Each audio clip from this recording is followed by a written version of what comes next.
রাষ্ট্র তো চেষ্টা করতেছে, রাষ্ট্রপ্রধানও চেষ্টা করতেছে।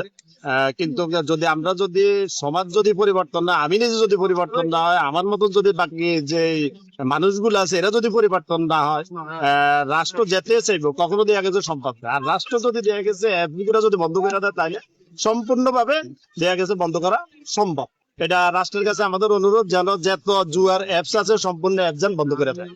জুয়া মাদক বিরোধী অবস্থানের খেসারত অপপ্রচারের টার্গেট সমাজসেবক জয়নাল আবেদিন ফারুক। নোয়াখালী সোনারমুড়ি উপজেলার নদনা ইউনিয়নের শিবপুর গ্রামের বিশিষ্ট ব্যবসায়ী ও সমাজসেবক জয়নাল আবেদিন ফারুক জুয়া মাদক ও সামাজিক কার্যকলাপের বিরুদ্ধে স্বেচ্ছার ভূমিকা রাখায় একটি স্বার্থান্বেষী মহলের অপপ্রচারের শিকার হয়েছেন বলে অভিযোগ উঠেছে। ঘটনার সূত্রপাত গত বৃহস্পতিবার রাতে শিবপুর গ্রামে স্থানীয় বাসিন্দা সালেহ আহমদের একাধিক কলা গাছ কেটে ফেলে দুর্বৃত্তরা।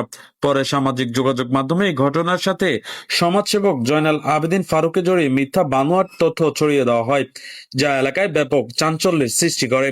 এ বিষয়ে ক্ষতিগ্রস্ত সালেহ আহমেদ জানান, হ্যাঁ ভাই, আসসালামু আলাইকুম ভাই। ওই যে আপনার গাছের বিষয়ে আমরা নিউজের জন্য এ বিষয়ে আপনার বক্তব্য কি?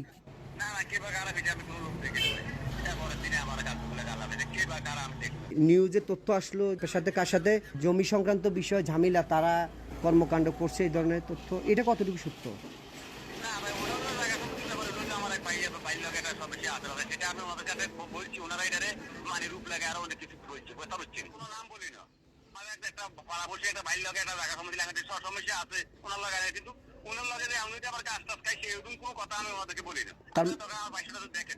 মিডিয়াতে যে তথ্যটা আসছে আপনার সাথে জায়গা সংক্রান্ত বিষয়, যার সাথে দ্বন্দ্ব, তারা এই ধরনের কর্মকাণ্ড করছে, এই অভিযোগটা মিথ্যা। জয়নাল আবেদিন ফারুকের সাথে আমার কোনো জমি সংক্রান্ত বিরোধ নেই। কে বা কারা গাছ কেটেছে আমি তা জানি না। আমি কারো নাম উল্লেখ করিনি এবং যে তথ্য ছড়ানো হচ্ছে তা সম্পূর্ণ মিথ্যা ও বানোয়াট। সরজমিনে গিয়ে স্থানীয়দের সাথে কথা বলে তারা জানান, প্রথম যে ঘটনা ঘটছে এটা অত্যন্ত ন্যাক্কারজনক।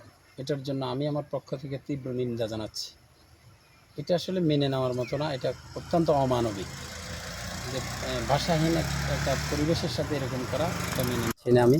2 নম্বর হচ্ছে মিডিয়াতে যেই অপপ্রচার হচ্ছে, এই অপপ্রচারটা একেবারে সম্পূর্ণ ভিত্তিহীন। এই ঘটনা যারা করছে তারা অত্যন্ত একদম একটা মানুষের কাতারে, জানোয়ারের কাতারে পড়ে। সোজা কথা, আমি এখনো বলি এই ঘটনাগুলো কারা করছে সুস্থ তদন্তের মাধ্যমে এটার উপযুক্ত বিচার হোক, আমরা এলাকাবাসীর পক্ষে। এটা নিয়ে একটা ধরেন ভদ্রলোকের নামে বা একটা ভালো মানুষের নামে যে অপবাদগুলা, এটা তো তার প্রমাণ, এটা আপনারা এখনই দেখছেন যে এই ধরনের কোনো একটা জনক ঘটনার সাথে আমাদের জানা মতে বা এলাকার জানা মতে কেউই মানে হয় এই বিষয়গুলো জানে না যে সে জড়িত। তার নাম একটা অপপ্রচার, এটা কেন, আমরা এটার জন্য তীব্র নিন্দা জানাই। আসলে যে বা যাহারাই করুক, এটা খুব দুঃখজনক একটা কাজ করছে, সে কোনো মানুষের আওতায় পড়ে না। এই বিষয়গুলো নিয়ে আমরা আমাদের এই গ্রামে অনেকের সাথে কথা বলি যে এই কাজগুলা কারা করছে।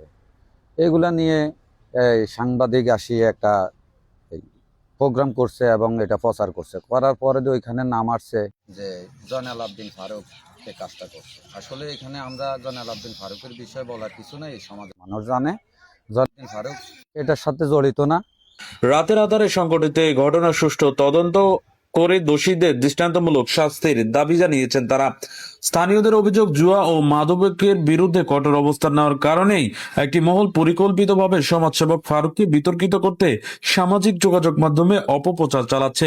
অভিযোগের বিষয়ে বিশিষ্ট ব্যবসায়ী ও সমাজসেবক জয়নাল আবেদিন ফারুক বলেন, আসলে আমার বিরুদ্ধে যে অপপ্রচারটা, সেটা হলো 29 রমজান আমাদের এখানের মধ্যে শিবপুরে শিবপুর মসজিদের সামনে একটা ইফতার মাহফিল হয়। সেখানে মাদক এবং জুয়া এবং আপনার ওই যে নারী সংক্রান্ত দেহ ব্যবসা নিয়ে কিছু কথাবার্তা হয়। ওর আলোকে আমার ছোট ভাই নূর হোসেন সুমন সে এগুলোর বিরুদ্ধে কিছু বক্তব্য দেয়।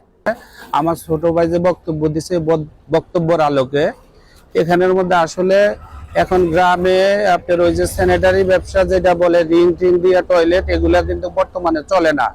এখানে এক ভদ্রলোক বলা চলে না, দুষ্কৃতিকারী এখন শব্দতে আসে। পূর্বে যদিও আমরা সরাসরি জানতাম না, এখন আপনার আমাদের ইয়েতেই ছিল যে এখানের মধ্যে থাকে আসলে মূলত মাদকের ডিলার হিসেবে। এখানের মধ্যে আপনার শিবপুর সালেহ আহমদ সালু মাদক এখানের মধ্যে আইনা মাদক গুলা কি করে বিভিন্ন লোক দিয়া বিক্রি করে। তো মাদকের বিরুদ্ধে এর পাশাপাশি হইলে এখানের মধ্যে আপনার পাশে একটা ইয়ে আছে আপনার মুরগির আপনার ওই যে ব্যবসা নামে এখানের মধ্যে মুরগি টুরগি উঠায় না, ওখানে মেয়ে আইনা দেহ ব্যবসা করায়। এরপরে হইলে আপনার ওই যে বিভিন্ন মহিলাদেরকে আপনার ওই যে লাভে টাকা দেয়, দিয়া মহিলাদেরকে দিয়ে দেহ ব্যবসা করায়। সময় আমার কাছে চাঁদা দাবি করতেছে, আমাকে গুলি করবে, আমার নিজের জন্মস্থানে বলেন যে এখানে সেখানে আমার গুলি করবে, আমার গাড়ি ভাঙা ফেলাবে, হুমকির সম্মুখীন হইতেছি। পাশাপাশি এই যে এখন দেখতেছি যে ওনারা নিজের গাছ নিজেরা কাইটা এখন বা কি হয়েছে সেগুলো আমি বিশেষ করে আমি প্রশাসনের কাছে বিনীতভাবে অনুরোধ করি সঠিক তদন্ত করুক, তদন্তের মাধ্যমে সঠিক যে জিনিসটা যারা দুষ্কৃতিকারী তাদের বিপক্ষে আমি নিজেও চাই যে দৃষ্টান্তমূলক তাদের বিরুদ্ধে ব্যবস্থা নেওয়া হোক। এবং গাছ কাটার ঘটনাটি নিন্দনীয়। এই ঘটনায় আমার কোনো সম্পৃক্ততা নেই, বরং রমজান মাসে শিবপুর জামে মসজিদে ইফতার ও মাহফিলে আমার পরিবারের পক্ষ থেকে মাদক, জুয়া ও সন্ত্রাস বিরোধী বক্তব্য দেওয়ার পর থেকে আমরা একটি চক্রের টার্গেটে পরিণত হয়েছি। তিনি আরো বলেন, যারা উদ্দেশ্য প্রণোদিতভাবে আমার বিরুদ্ধে মিথ্যা অপপ্রচার চালাচ্ছে তাদের বিরুদ্ধে অতি শীঘ্রই আইনগত ব্যবস্থা গ্রহণ করা হবে। এদিকে সোনাইমুড়ি থানার ভারপ্রাপ্ত কর্মকর্তা ওসি মোহাম্মদ কবির হোসেন জানান, এই ঘটনায় ভুক্তভোগী লিখিত একটি অভিযোগ দায়ের করেছেন। বিষয়টি তদন্ত করে প্রয়োজনীয় আইনগত ব্যবস্থা গ্রহণ করা হবে।